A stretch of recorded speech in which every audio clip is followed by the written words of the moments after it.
Okay, guys, the next thing we're going to do is a conducting sphere surrounded by an oppositely charged conducting shell of unequal magnitude. Okay, so right now we're going to do the conducting sphere has a larger magnitude than the conducting shell. So let's go ahead and look at what that geometry is. If we pull this up, we've got a conducting sphere here in this shaded region. It's a conducting sphere, and let's go ahead and give it positive charge plus 2q again. Okay, so we got a plus 2q here on the conducting sphere, so we know that we're going to get positives on the outside of this sphere because it's all conducting material, and the positives are going to live there on the outside. And let's give the shell, let's give it a minus 1q. Okay, so here the shell has a total charge of minus 1q. Now I know that because we've got a minus here that we're going to get an attraction to the positive sphere. So we're definitely going to get minuses accumulating here on the inside of the conducting shell because they're attracted to the positive charges here. The difficult thing to say is, well, exactly how much charge is going to move to the middle? Does that entire minus 1q move to the inner surface? I'm not really sure without doing Gauss's law here. So let me go ahead and start from the inside. I need to go ahead and label these radii again. So let me call the radius of the conducting sphere, let me call that capital A. Let me call the distance to the inside of the conducting shell.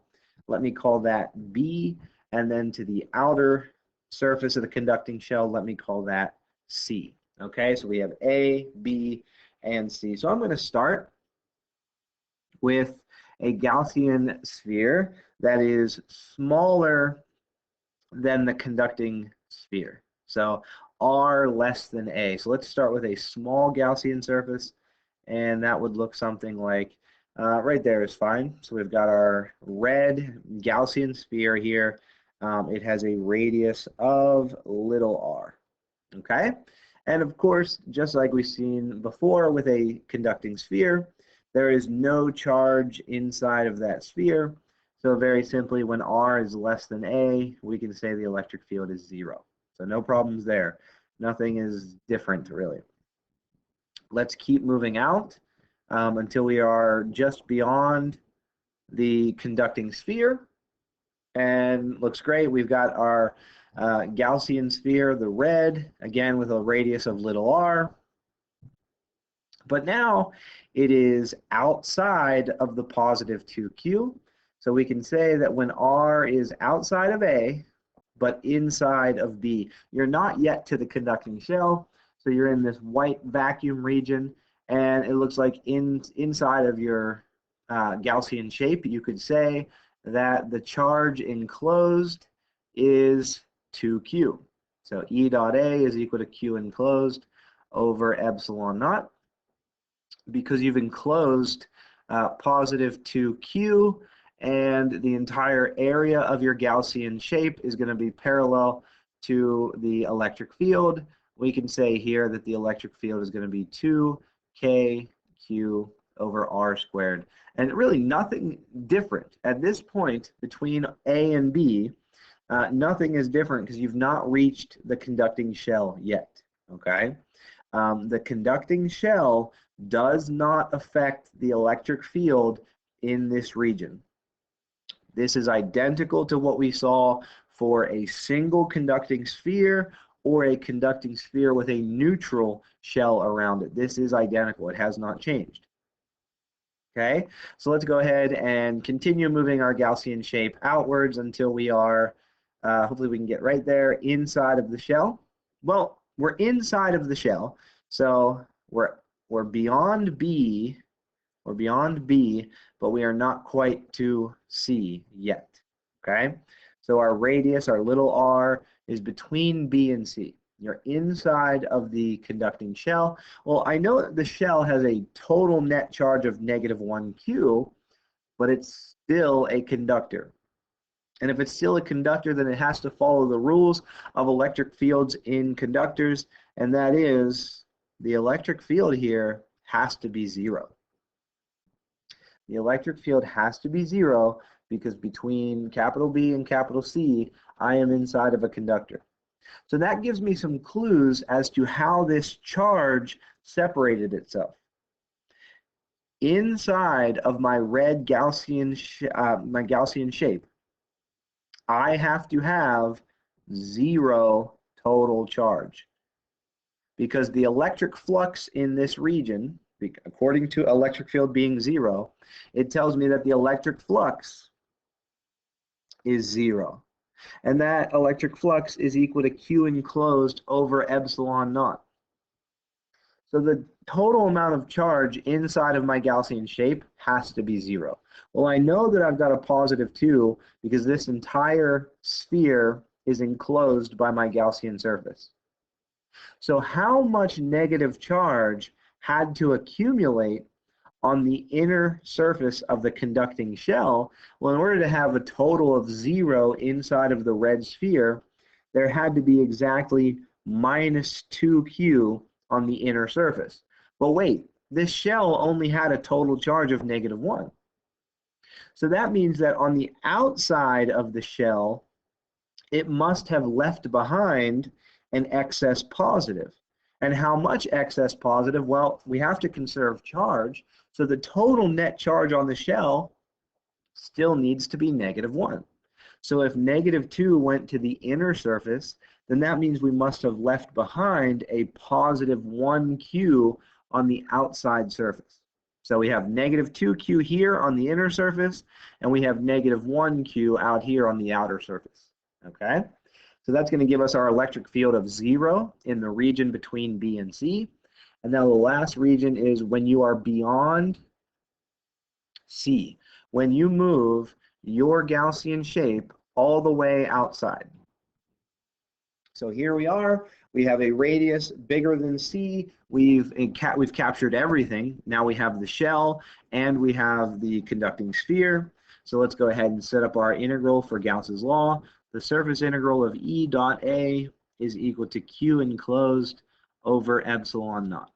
Okay? Well, now that I've captured everything, how much charge is inside? Well, we've got a plus 1 here, a minus 2 here, and a plus 2 here. So these guys are going to cancel, the minus 2 and the plus 2. And it leaves me with an overall net enclosed charge of just 1Q. And that should make sense considering that I started with a plus 2 sphere and a minus 1 shell. Plus 2 and minus 1 gives me a total charge enclosed of plus 1Q. And that's over epsilon naught is equal to the surface integral of E dot A. Again, because of the spherical symmetry, this is just going to become E times 4 pi r squared. So when I divide by 4 pi r squared, the electric field is going to be 1Q all over 4 pi r squared epsilon naught, which if I pull out the 1 over 4 pi epsilon naught and call it K, that is KQ over r squared. Great. Not super different from what we've seen before when we had a neutral shell. But what you'll notice is the coefficient in front. Compare this electric field to the electric field in the vacuum region between A and B. This had a coefficient of 2 KQ over r squared. This guy now in the outer region has only a coefficient of 1 KQ over r squared, which means the electric field has been shielded by the negative charge here on the shell. The electric field outside is actually slightly less than what it would have been if there was just the conducting sphere of 2Q. So the electric field has been shielded. So now let's take a look at how that changes our graph for electric field and also how it would change the electric field lines themselves. If I'm doing the electric field as a function of R, I know I've got these regions. It goes up to A, then to B, and then to C and beyond. Well, before I got to A, before I got to the outside of the conducting sphere, I was in a conductor, so the electric field was 0. And then I got to the conductor, or I got to the vacuum region outside of A, and I know that I had an electric field that looked like this. It was proportional to 1 over r squared, but I'm also going to write up here that it had a coefficient of 2. It had a coefficient of 2, and it had a curvature of 1 over r squared. Okay, and that's when I get to B. And then when I got to B, this part right here was the shell, right? Now that I'm in the shell, again, because I'm in a conductor, the electric field is 0. So it drops down to 0 again, okay? But then, once I reach the outermost surface of the conducting shell, now I've captured everything, okay? And I had an electric field that was kq over r squared, and that is different than the electric field that I had in the vacuum region between the shell and the sphere, which was 2kq over r squared. So what I'm going to do is I'm going to look at the electric field in the vacuum region between A and B, and I'm going to draw the entire graph for something that looks like 1 over r squared with a coefficient of 2. So what I want to do is I want to do a dotted line that continues this curvature, okay? So I'm continuing the curvature of 1 over r squared with a coefficient of 2. Now what I know in this region outside of C is that I must have a curvature of 1 over r squared.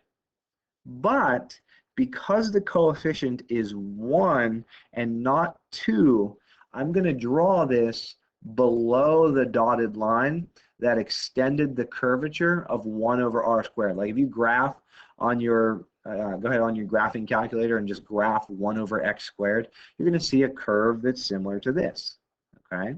So all I want to do is draw a 1 over r squared curvature, but I want to draw it below the dotted line, because it has a coefficient of 1 instead of a coefficient of 2. So what I'm showing out here in this region beyond the shell is that the electric field has been shielded a little bit, and it is smaller than it would have been if the shell was not there, right? If we had just a conducting sphere, the electric field would be along this dotted line. But because of the shielding of the negative shell that was outside of the conducting sphere, this electric field had to drop down and it was lower. So I have to show that in this region that it does not follow the dotted line, it falls just below the dotted line, okay? And that's really the only extra challenge that adding charge to that sphere would do. And they might ask you in a free response question, they might ask you to go ahead and draw the electric field lines. Well, you've got a conducting sphere of plus 2q, and then you had a conducting shell around that. Sorry, when I do it freehand, it doesn't look great. But the conducting shell is this part right here. Whoop, try not to move things around. So our conducting shell, and this conducting shell had a total charge of minus 1q. So what I'm going to do here in a different color, I'm just going to show how the charges rearrange themselves. So here we had plus charges going to the outside, and we had exactly plus 2q on the outer surface. All the charge is along the outer surface. And then on the inside of the conducting shell, we know that minus charges accumulated here, okay? And what you might want to try to do is do the same number of negatives as I did positives here. So it looks like I did 1, 2, 3, 4, 5, 6, 7, 8. So I need, in order to show that this inner part of the sphere is minus 2q, let me do the same number of negatives. So 1, 2, 3, 4, 5, 6, 7, 8, and I'm going to stop there. And then out here, if you remember, we had only a positive 1q on the outside, because this positive 1q and the negative 2q gave me my net charge of negative 1 on the shell. So if this had 8 minuses, then I'm going to do just 4 pluses here. on the outer shell, showing that there are half as many positive charges on the outside here as there are negative charges, leaving a net charge of -1 q. And to draw the electric field lines, well, I know that the electric field in this vacuum region is twice as much as the electric field outside of the shell. So I'm going to start with this electric field here, and I'm going to draw some electric field lines coming out of the sphere, which I know would have a spherical symmetry like this. They should be going out because it's a positive charge, coming out of the positive sphere and into the negative part of the conducting shell. So those electric field lines need to point like this in the radial direction. And then I can do the same thing beyond the conducting shell. I should have an electric field that points out, but you'll notice what I'm doing here is I'm going to only draw half as many electric field lines. So on the inner vacuum space, I had 1, 2, 3, 4, 5, 6, 7, 8 electric field lines. Beyond the shell, I'm only drawing 4 electric field lines to show that the electric field is weaker in this area outside of the shell because it's been shielded by that negative charge.